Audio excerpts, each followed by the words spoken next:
Hi friends, welcome to my channel. Vasudeva Kutumba ಧಾರಾವಾಹಿಯಲ್ಲಿ ಇಂದಿನ ಸಂಚಿಕೆಯಲ್ಲಿ ಏನೆಲ್ಲ ಆಗುತ್ತೆ ಅಂತ ಹೇಳಿ ಪೂರ್ತಿಯಾಗಿ ನೋಡ್ಕೊಂಡು ಬರೋಣ. ಅದಕ್ಕೂ ಮುಂಚೆ ಯಾರೆಲ್ಲ ನಮ್ಮ ಚಾನಲ್ಗೆ ಸಬ್ಸ್ಕ್ರೈಬ್ ಮಾಡದೆ ನೋಡ್ತಾ ಇದ್ದೀರಾ, ದಯವಿಟ್ಟು ಸಬ್ಸ್ಕ್ರೈಬ್ ಮಾಡಿಕೊಂಡು ವಿಡಿಯೋ ಇಷ್ಟ ಆಯಿತು ಅಂದರೆ ಪ್ಲೀಸ್ ಒಂದು ಲೈಕ್ ಮಾಡಿ.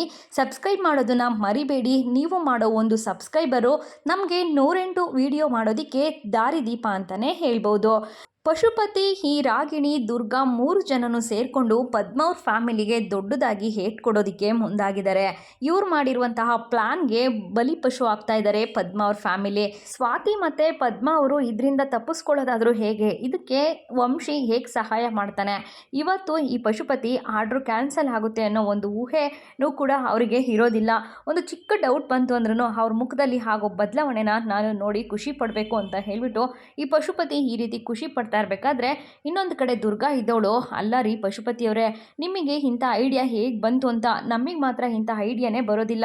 ನಾನು ನನ್ನ ಮಗ ಇಬ್ಬರು ಕೂಡ ನಿಮ್ಮ ಹತ್ರ ಬರ್ತೀವಿ, ನಮ್ಮಿಬ್ಬರಿಗೂ ಟ್ರೈನಿಂಗ್ ಕೊಡಿ ಅಂತ ಈ ದುರ್ಗಾ ಕೇಳ್ಕೊಳ್ತಾ ಇರ್ತಾಳೆ. ಇನ್ನೊಂದು ಕಡೆ ಹೌದು ಅಪ್ಪ, ಇಂಥ ಐಡಿಯಾ ನಮಗೆ ಬಂದೇ ಇರಲಿಲ್ಲ ಅಂತ ಹೇಳಿ ರಾಗಿಣಿ ಹೇಳಿದಾಗ, ನಾನು ಮಾಡೋ ಕೆಲಸನ ನೀವು ಮಾಡ್ಕೊಂಡೋದ್ರೆ ಸಾಕು, ನಿಮಗೆ ತಾನಾಗೆ ಎಲ್ಲ ಐಡಿಯಾನೂ ಬರುತ್ತೆ. ಇವತ್ತು ಅವ್ರ ಫ್ಯಾಮಿಲಿ ಗುಂಡಾಂತರ ಆಗಬೇಕು. ಸ್ವಾತಿ, ನನಗೆ ಚಾಲೆಂಜ್ ಮಾಡ್ತೀಯಾ ಅಲ್ವಾ ಅಂತ ಹೇಳಿಬಿಟ್ಟು ಈ ಪಶುಪತಿ ಆ ಒಂದು ಫ್ಯಾಮಿಲಿ ಮೇಲೆ ದ್ವೇಷ ಕಾರ್ತಾ ಇದ್ರೆ, ಇನ್ನೊಂದು ಕಡೆ ಫ್ಯಾಮಿಲಿಯವರು ಎಲ್ಲರೂ ಕುತ್ಕೊಂಡು ಚಕ್ಲಿ, ಕೋಡ್ಬಳೆ, ನಿಪ್ಪಟ್ಟು, ಹಪ್ಪಳ ಅಂತ ಹೇಳಿ ವಿಧವಾದ ಅಡಿಗೆಯನ್ನು ಮಾಡ್ತಾ ಇರ್ತಾರೆ. ವಂಶಿನೂ ಕೂಡ ಸಹಾಯ ಮಾಡ್ತೀನಿ ಅಂತ ಹೇಳಿ ಬಂದು ಕಣ್ಣಿಗೆ ಎಣ್ಣೆನ ಸಿಡಿಸ್ಕೊಂಡ್ಬಿಡ್ತಾರೆ.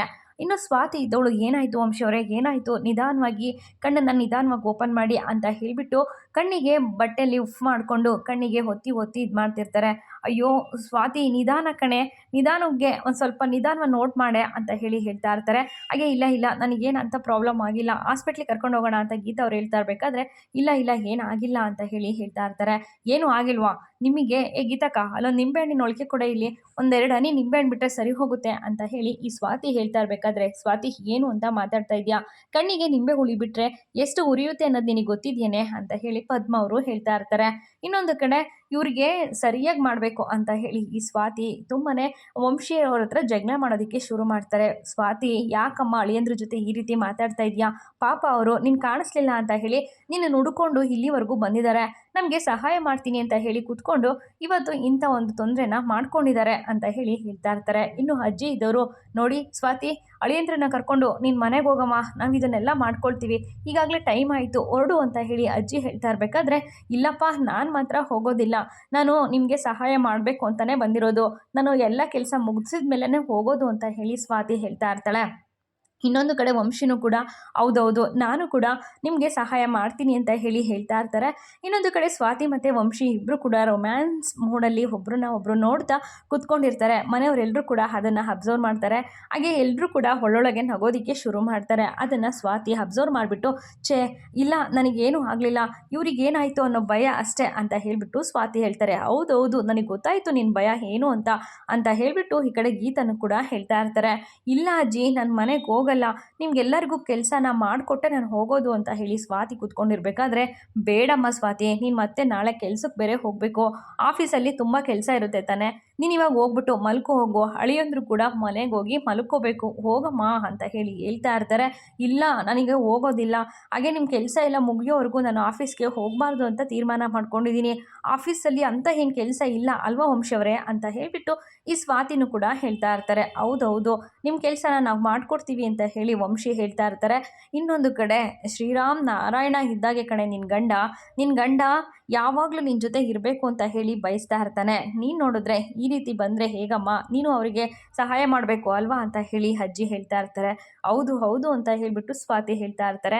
ಹಾಗೆ ನೀವಿಬ್ಬರು ಜೋಡಿ ನಿಜವಾಗ್ಲೂ ಜೋಡಿ ನಂಬರ್ 1 ಇದ್ದ ಹಾಗೆ ಅಂತ ಹೇಳಿ ಹೇಳ್ತಾ ಇರಬೇಕಾದ್ರೆ, ಇಲ್ಲಪ್ಪ ನಮ್ಮಿಬ್ರು ಜೋಡಿ ಹಾಗೇನಲ್ಲ, ಇನ್ನು ಗೀತಕ್ಕ ಮತ್ತು ಭಾವನ್ ಜೋಡಿ ಅಷ್ಟು ಚೆನ್ನಾಗಿರೋದು, ಒಳ್ಳೆ ಕಪಲ್ಸ್ ಅಂದರೆ ಅವರಿಬ್ಬರು, ಅವ್ರು ಯಾವತ್ತೂ ಕೂಡ ಕಿತ್ತಾಡಿರೋದನ್ನು ನಾನು ನೋಡೇ ಇಲ್ಲ, ಭಾವ ಯಾವತ್ತೂ ಅಕ್ಕನ ಮೇಲೆ ಕೋಪನೇ ಮಾಡ್ಕೊಂಡಿಲ್ಲ ಅಂತ ಹೇಳಿ ಈ ಕಡೆ ಸ್ವಾತಿ ಹೇಳ್ತಾ ಇರಬೇಕಾದ್ರೆ, ಅಕ್ಕ ನೀವು ಏನೇ ಹೇಳಿ ಅವರಿಬ್ಬರು ಕಿತ್ತಾಡಿಲ್ಲ ನಿಜ, ಆದರೆ ಅದು ಜೋಡಿ ನಂಬರ್ 1 ಅಲ್ಲ ಕಣೆ, ಅದೊಂಥರ ಭಯ ಕಣೆ ಅಕ್ಕ ಭಾವನ್ಗೆ, ಅಕ್ಕ ಕಣ್ಣಲ್ಲೇ ಭಾವನ್ನ ಹೆದರಿಸ್ತಾ ಇರ್ತಾರೆ.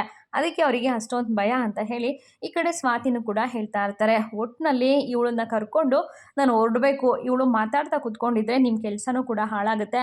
ಇನ್ನು ನಿಮ್ಗೆಲ್ಲರಿಗೂ ಕಿವಿಲಿ ರಕ್ತ ಬರುತ್ತೆ ಅಲ್ವಾ, ಇವಳು ಮಾತಾಡೋದಕ್ಕೆ ಸ್ಟಾರ್ಟ್ ಮಾಡಿದ್ರೆ ಇವಳು ಮಾತನ್ನೇ ನಿಲ್ಲಿಸೋದಿಲ್ಲ, ಅದಕ್ಕೆ ನೀವು ಈ ರೀತಿ ಹೇಳ್ತಾ ಇದ್ದೀರಾ ಅಲ್ವಾ ಅಂತ ಹೇಳಿ ವಂಶಿ ಕೇಳ್ತಾ ಇರಬೇಕಾದ್ರೆ, ಇಲ್ಲಪ್ಪ ನಮ್ಮ ಅಕ್ಕ ಮಾತಾಡ್ತಾ ಇದ್ರೆ ಟೈಮ್ ಹೋಗೋದೇ ನಮಗೆ ಗೊತ್ತಾಗೋದಿಲ್ಲ, ನಮ್ಮ ಅಕ್ಕನ ಮಾತು ಕೇಳೋದಕ್ಕೆ ನಮಗೆ ತುಂಬ ಇಷ್ಟ ಅಂತ ಪ್ರೀತಿ ಹೇಳ್ತಾಳೆ. ಹಾಗೆಯೇ ಅಜ್ಜಿನೂ ಕೂಡ ಸ್ವಾತಿ ಮತ್ತು ಈ ಕಡೆ ವಂಶಿನ ನೋಡಿ ತುಂಬಾ ಖುಷಿ ಪಡ್ತಾ ಇರ್ತಾರೆ. ಇವರಿಬ್ಬರು ಜೋಡಿಗೆ ಏನು ಕೊಟ್ಟರು ಬೆಲೆನೇ ಇಲ್ಲ, ಎಷ್ಟು ಚೆನ್ನಾಗಿ ಹೊಂದ್ಕೊಂಡು ಹೋಗ್ತಾ ಇದ್ದಾರೆ ಅಂತ ಹೇಳಿ ಅಜ್ಜಿ ಮನಸ್ಸೊಳಗೆ ತುಂಬಾ ಖುಷಿ ಆಗ್ತಾ ಇರುತ್ತೆ. ಇನ್ನೊಂದು ಕಡೆ ಒಟ್ಟಿನಲ್ಲಿ ನಾನು ಇವ್ರನ್ನ ಕರ್ಕೊಂಡು ಹೋಗ್ಬೇಕಾ ಅಂತ ಹೇಳಿ ವಂಶಿ ಕೇಳ್ತಾ ಇರ್ತಾರೆ. ಆಗಲ್ಲಪ್ಪ, ನನಗೆ ಅಕ್ಕನ ಜೊತೆ ಇರೋದಕ್ಕೆ ತುಂಬಾ ಇಷ್ಟ ಅಂತ ಹೇಳಿ ಪ್ರೀತಿ ಹೇಳ್ತಾ ಇದ್ದರೆ, ಇನ್ನೊಂದು ಕಡೆ ನಿಮ್ಗೆಲ್ಲರಿಗೂ ಕೆಲಸ ಮಾಡಿ ಕೊಟ್ಟೋಗ್ತೀನಿ ನಾನು ಅಂತ ಹೇಳಿ ಸ್ವಾತಿ ಈ ರೀತಿ ಒಬ್ರಿಗೊಬ್ರು ಮಾತಾಡಿಕೊಂಡು ಕುತ್ಕೊಂಡಿರ್ಬೇಕಾದ್ರೆ, ಪಾಪ ಕಣೆ ಅಳಿಯಂದ್ರಿಗೂ ಸುಮ್ಮನೆ ನಮ್ಮಿಂದ ಕಷ್ಟ ಯಾಕೆ, ಕರ್ಕೊಂಡು ಹೋಗಮ್ಮ ಸ್ವಾತಿ ಅಂತ ಹೇಳಿ ಈ ಕಡೆ ಪದ್ಮ ಅವರು ಕೂಡ ಹೇಳ್ತಾ ಇರ್ತಾರೆ. ಒಟ್ಟಿನಲ್ಲಿ ಇವರಿಬ್ಬರು ಖುಷಿಯಾಗಿದ್ದರೆ ಅಷ್ಟೇ ಸಾಕು ಅಂತಲೂ ಕೂಡ ಬಯಸ್ತಾ ಇರ್ತಾರೆ. ಇನ್ನೊಂದು ಸಲ ಬಂದಾಗ ಅಮ್ಮ ನೀನು ಹೋಗು ಅಂತ ಹೇಳಬಾರ್ದು, ನಾನು ಬಂದು ಎಲ್ಲ ಕೆಲಸನೂ ಕೂಡ ನಿನಗೆ ಮಾಡಿಕೊಟ್ಟೆ ಹೋಗ್ತೀನಿ ಅಂತ ಹೇಳಿದಾಗ ಸರಿ ಆಯಿತು ಅಂತಲೂ ಕೂಡ ಹೇಳ್ತಾರೆ. ಅಲ್ಲಿಂದ ಈ ಕಡೆ ವಂಶಿ ಮತ್ತು ಸ್ವಾತಿ ಇಬ್ಬರು ಕೂಡ ಹೊರಟೋಗ್ತಾರೆ. ಇನ್ನು ಮನೆಯವರೆಲ್ಲರೂ ಕೂಡ ಕುತ್ಕೊಂಡು ದಡಬಡ ಕೆಲಸ ಮುಗಿಸೋಣ ಅಂತ ಹೇಳಿ ಫಾಸ್ಟಾಗಿ ಕೆಲಸನ ಶುರು ಹಚ್ಕೊಳ್ತಾರೆ. ಇನ್ನೊಂದು ಕಡೆ ವಂಶಿನೂ ಕೂಡ ಆಫೀಸಲ್ಲಿ ಕೂತ್ಕೊಂಡು ಎಲ್ಲ ಥರದ ಫೈಲ್ಸ್ನೂ ಕೂಡ ಚೆಕ್ ಮಾಡ್ತಾ ಇರ್ತಾನೆ. ಈ ಕಡೆ ಅಕೌಂಟ್ಸ್ ಆಗಿರ್ಬೋದು, GST ಫೈಲ್ಸ್ ಆಗಿರ್ಬೋದು, ಎಲ್ಲನೂ ಕೂಡ ಚೆಕ್ ಮಾಡ್ತಾ ಇರ್ತಾನೆ. ಸರ್ ಫೈಲ್ಸು ನನಗೆ ಬೇಕು ಅಂತ ಹೇಳಿ ಹೇಳಿದಾಗ, ಒಂದು ನಿಮಿಷ ಸರ್ ತೊಗೊಂಬರ್ತೀನಿ ಅಂತ ಹೇಳಿ ಲಾಗಿನ್ ಆಗಿದ್ದೀನಿ ನೋಡಿ ಸರ್ ಅಂತ ಹೇಳಿ ಪಾಸ್ವರ್ಡ್ನ ಹಾಕ್ಕೊಟ್ಟು ಅಲ್ಲಿಂದ ಅವ್ರ PA ಹೊರಟೋಗ್ತಾರೆ. ಇನ್ನೊಂದು ಕಡೆ ಅಷ್ಟರಲ್ಲೇ ಅವನಿಗೆ ಒಂದು ಫೋನ್ ಕಾಲ್ ಕೂಡ ಬರುತ್ತೆ. ಫೋನಲ್ಲಿ ಮಾತಾಡಿಕೊಂಡು ಆಚೆ ಹೋಗ್ತಿದ್ದಾಗೆ ಅಲ್ಲಿಗೆ ಅಜಯ್ ಎಂಟ್ರಿ ಕೊಡ್ತಾನೆ. ಈ ಅಜಯ್ ಬರ್ತಿದ್ದ ಹಾಗೇ, ಅಬ್ಬಾ ಬ್ರೋ ಬರೋದ್ರೊಳಗೆ ನಾನು ಕೆಲಸನ ಮುಗಿಸ್ಬಿಡ್ಬೇಕು ಅಂತ ಹೇಳಿಬಿಟ್ಟು ಕೈಯಲ್ಲಿ ಲ್ಯಾಪ್ಟಾಪ್ನ ಹಿಡ್ಕೊಂಡು ಅವನ ಕೆಲಸನ ಸ್ಪೀಡಾಗಿ ಮಾಡ್ತಾ ಇರ್ತಾನೆ. ಒಟ್ಟಿನಲ್ಲಿ ಸ್ವಾತಿನ ಕಷ್ಟಕ್ಕೆ ಸಿಲುಕಿಸ್ಬೇಕು ಅಂತ ಹೇಳಿ ಈ ಪಶುಪತಿ ಮತ್ತು ರಾಗಿಣಿ ಮಾಡಿರೋ ಪ್ಲ್ಯಾನಲ್ಲಿ ಇವತ್ತು ಏನೆಲ್ಲ ಆಗ್ತಾ ಇರುತ್ತೋ ಗೊತ್ತಾಗ್ತಾ ಇಲ್ಲ. ಪಾಪ ಸ್ವಾತಿಗೆ ಎಷ್ಟೆಲ್ಲ ಕಷ್ಟಗಳು ಮುಂದೆ ಬರ್ತಾ ಇದ್ದಾವೆ ಅನ್ನೋದು ಸಹ ಊಹೆನೂ ಕೂಡ ಮಾಡ್ಕೊಳ್ಳೋದಕ್ಕೆ ಆಗ್ತಾ ಇರೋದಿಲ್ಲ.